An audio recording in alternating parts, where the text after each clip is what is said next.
تو اہل بیت کے فضائل سے متعلق یہ چیپٹر ہے، حدیث نمبر 663 663 عن زید بن ارقم رضی اللہ عنہ قال قام رسول اللہ صلی اللہ علیہ وآلہ وسلم یوما فینا خطیبا۔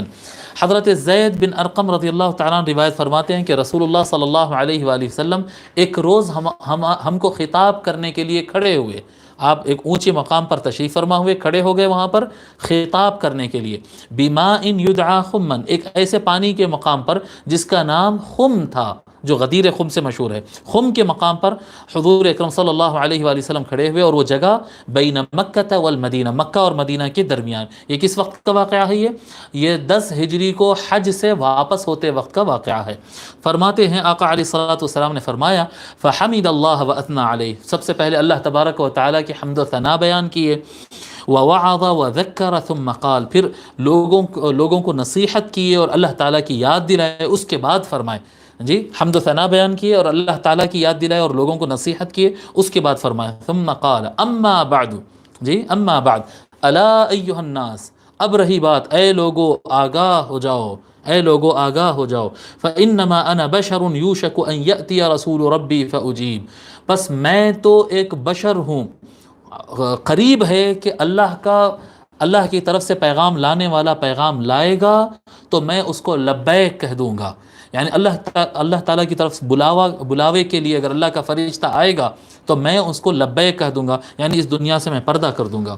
وَأَنَا تَارِكٌ فِيكُمْ ثَقَلَيْن، اور بے شک میں تمہارے درمیان 2 وزندار چیزیں چھوڑ رہا ہوں۔ ثقلین کا لفظ استعمال کیے ہیں، اور ثقلین کا لفظ اللہ تبارک و تعالی قرآن کریم میں پوری تخلیق میں جو سب سے وزندار چیزیں ہیں ان کے لیے ثقلین استعمال کیے۔ سب سے وزندار چیزیں کیا ہے تخلیق میں؟ ایک انسان ہے اور ایک جنات ہے، ثقلین، سب سے وزندار جو چیزیں پورے کریشن میں، اس کے لیے لفظ استعمال کیے ہیں ثقلین۔ اور حضور صلی اللہ علیہ وآلہ وسلم امت مسلمہ کے لیے، مسلمان کلمہ پڑھنے والوں کے لیے جو سب سے زیادہ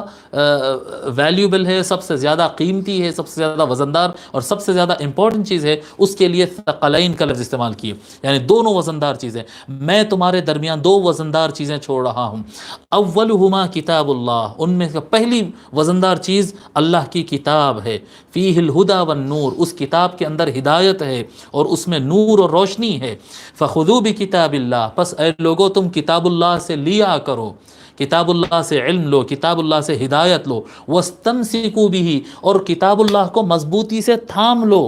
قرآن کو چھوڑو مت، قرآن کو مضبوطی سے تھام لو۔ فحث علی کتاب اللہ ورغب فیہ، پھر فرماتے ہیں کہ کتاب اللہ کے قرآن کے بارے میں بہت زیادہ لوگ کو ترغیب دلائے اور اس کی طرف راغب کیے لوگوں کو اور نصیحت کیے۔ ثم قال، پھر ارشاد فرمائے وَأَهْلُ بَيْتِي، دوسری چیز میری اہل بیت، میرے اہل بیت۔ اذکرکم اللہ فی اہل بیتی، حضور صلی اللہ علیہ وسلم فرماتے میں میرے اہل بیت کے معاملے میں تم کو اللہ یاد دلاتا ہوں، اللہ کو یاد رکھو، اللہ کا خیال رکھ کے میرے اہل بیت کے ساتھ معاملہ کرنا۔ اذکرکم اللہ فی اہل بیتی، میرے اہل بیت کے مسئلے میں میں تم کو اللہ یاد دلاتا ہوں، میرے اہل بیت کے بارے میں تم کو میں اللہ یاد دلاتا ہوں، میرے اہل بیت کے بارے میں تم کو اللہ یاد دلاتا ہوں۔ 3 مرتبہ حضور صلی اللہ علیہ وآلہ وسلم اذکرکم اللہ فی اہل بیتی، اذکرکم اللہ فی اہل بیتی، اس طرح سے حضور صلی اللہ علیہ وسلم تاکید فرمائے کہ میرے اہل بیت کا خیال رکھنا اور میرے اہل بیت کے کیا کہتے ہیں قریب رہنا اور ان کے ساتھ معاملہ کرنا، اس طرح سے فرمائے۔